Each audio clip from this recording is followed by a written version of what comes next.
Planet Money is going on a book tour. Come see us live and hear stories from the upcoming Planet Money book and all about the making of it. Each stop has a special guest, economists, business owners, other podcast friends. This will be a night of smart conversation and celebrating this book we're really proud of. And we've got a giveaway going. You can get a limited edition tote bag with your ticket purchase while supplies last.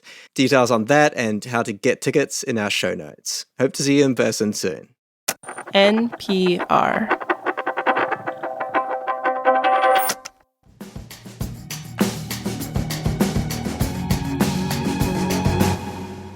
This is The Indicator from Planet Money. I'm Wailin Wong. And I'm Darian Woods, and joining us from Planet Money is Kenny Malone. I love being here for Indicators of the Week.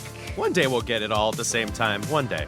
So on today's show, we have a seismic trade deal between India and the European Union. We have all the hot hockey romance a New Yorker could ever want. And listen, Olympians, I hope you're doing plenty of squats, because you're going to be lifting a heavy bag for participating in this year's games and future games. Very intriguing. That's coming up after the break. Did I use bag right, everyone? Can you help me? I'm not young and never have been. This message comes from Capital One, presenting sponsor of the 2026 Tiny Desk Contest. It's a new year, and the Tiny Desk Contest is back. From now until February 9th, unsigned musicians from around the country can submit an original song and video for consideration. Every artist who enters joins a community of passionate music makers who grabbed a desk, hit record, and dared to follow their dreams. The winner gets to play their very own Tiny Desk concert at NPR, then headline a tour this summer with NPR Music. Visit npr.org/tinydeskcontest to learn more. And while there can only be one contest winner, you can win every time you go out with the Capital One Saver Card. Earn unlimited 3% cash back on dining and entertainment. Capital One, what's in your wallet? Terms apply. Details at CapitalOne.com. Indicators of the Week, Darian Woods, you're up first. So my indicator of the week is 25% of global GDP. And that's because the European Union just signed a trade deal with India that makes a trading bloc covering nearly 1/4 of the world's economic output. The world is busy banding together in the face of the U.S. behaving kind of, erratically? Well, there are a couple of caveats here. First of all, this deal has been in development for about 20 years. So to tie it to President Trump is a bit of a stretch.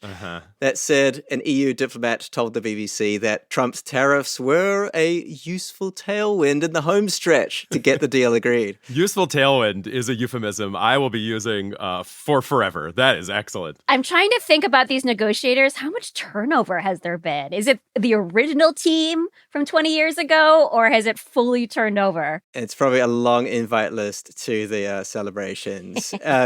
But, hold off on the tariff-free champagne because the second caveat is that the deal still needs to be ratified. That means that India's cabinet, the European Union Parliament, and EU member countries still need to approve it. So even if all that goes smoothly, it probably won't take effect until next year. This is a multi-decade process. It's very old school. I mean, hasn't Trump shown that deals can be made in weeks, 20 years? What is that? Yeah, deals can be struck faster. That is certainly true. But, Trump has also shown how fast shotgun deals can unravel. Case in point, we had a deal with South Korea last year, and then a couple days ago, Trump threatened them with more tariffs, so it looks like not a great deal after all. Yeah, he's claiming its legislature isn't living up to that deal. So are we then to believe that the slower moving the trade deal is, like this one between the EU and India, that it perhaps will be more durable? Is that what you're insinuating here? Yeah, I think so. So I'll give you an example, which is the automotive industry. India wants to protect its car companies, but the EU wants to sell cars to India. How does India let in more European cars into the country without hurting its politically vocal automotive industry? India agreed to lower its really high tariffs on vehicles down to 10%. But those low tariffs would only apply for 250,000 vehicles a year. So it's politically manageable for the Indian government. It's easing the door open and not just opening the floodgates and risking a backlash. All right, so cross borders, negotiations done slowly. Waylon, you got any more cross borders content for us? I suspect you do. I think you might. do. Yes. My indicator is 0 days. That is the wait time for checking out the ebook of Heated Rivalry if you're a New York Public Library card holder.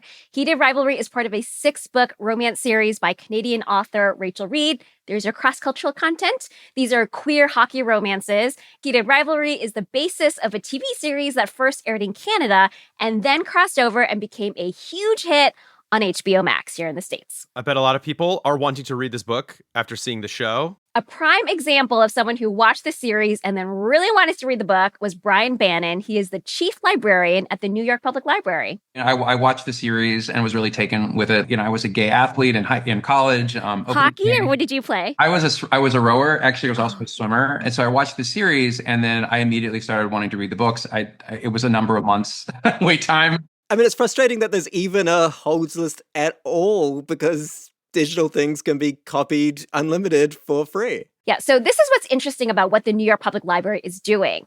Libraries do not purchase ebooks outright the way they buy physical media. They have to buy a license for an ebook, and the licenses come with terms. For example, maybe a title can only be lent out a certain number of times. Brian told me that with the Heated Rivalry license, the library pays each time someone checks it out. And right now, New York Library card holders can check out any of the books in the series instantly through Valentine's Day.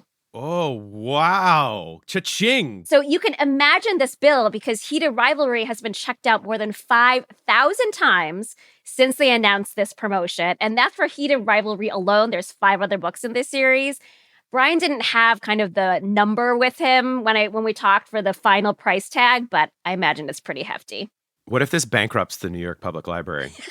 Brian assured me that they have good budget planning and that they think this is good. It's good business for the library when they take advantage of these hot titles because something like 2,000 people signed up for a library card over the weekend. That's double what would happen in a normal weekend. So it's they want to get people reading. They want to get people signed up for the library. So it's all good. I think. I love it. I'd love to keep in the sports world and the money world for one more indicator, if you will. My indicator is $200,000, and that is the amount of money U.S. Olympians and Paralympians will now get if they compete thanks to a private donor. Win or lose. Okay, and you're saying in addition to bonuses because they do get money when they win a medal, right? Yes. Famously, Olympic winners get all kinds of stuff from their home countries. Shout out the Wall Street Journal for a great recap on some of these. Poland gives its winners investment-grade diamonds. South Koreans get out of military service. When Indonesians won badminton gold, one got a house and cows, and both were promised a chain meatball restaurant. So a chain meatball restaurant? I'm saying. But the U.S. Olympic and Paralympic Committee, not as interesting, perhaps more useful. They give athletes, or have given athletes, around $37,000 for gold and then less for the other medals. But this $200,000 that we're talking about, it is not that. This comes from a new $100 million donation from Ross Stevens, who founded a big financial services company. Big donor. He must really love the Olympics. He does love the Olympics, Darian. Do you not love? How much have you donated for your Olympians in New Zealand? I have not donated anything to my Olympians. Well, there you go. Listen, so but good for him. I do think the most interesting thing about this is how this $200,000 is going to pay out. So the Olympian or Paralympian is going to get half the money, so $100K, when they turn 45 or 20 years after the Olympic appearance, whichever one comes later. And then the other $100K goes to their family or beneficiaries when the athlete dies. So it's hard to use that money from beyond the grave. But I guess so this is more of a retirement or kind of an inheritance for 100%. End of life kind of thing. Exactly end of life kind of thing for half of it. In fact, the funder, Ross Stevens, has said that this is about addressing financial insecurity for the athletes representing our country. And athletes would get this money each time they compete in the Olympics or Paralympics. And, unlike many other countries, there is no government funding to reward our Olympic team. The U.S. Olympic and Paralympic Committee relies on this kind of philanthropy plus corporate sponsorships plus selling broadcast rights to fund itself. And this $100 million donation is the largest donation they've ever received. So, wow. Yeah. Not a lifetime supply of meatballs, but it'll do. I'm surprised that the meatballs didn't come from the Swedish government. You said this was Indonesia. I will say, I wasn't thinking about being good enough at something to be an Olympian, but, maybe I will now. Maybe I will. Now you have a strong economic incentive to get really good at a sport. Cross-country skiing and shooting things from a distance. That's the biathlon, correct? Is that the one? That is the biathlon. That's what's gonna butter my bread, I think. Yeah. Well, thank you, Kenny. I'm proud to have known you before your Olympic fame, but all the best.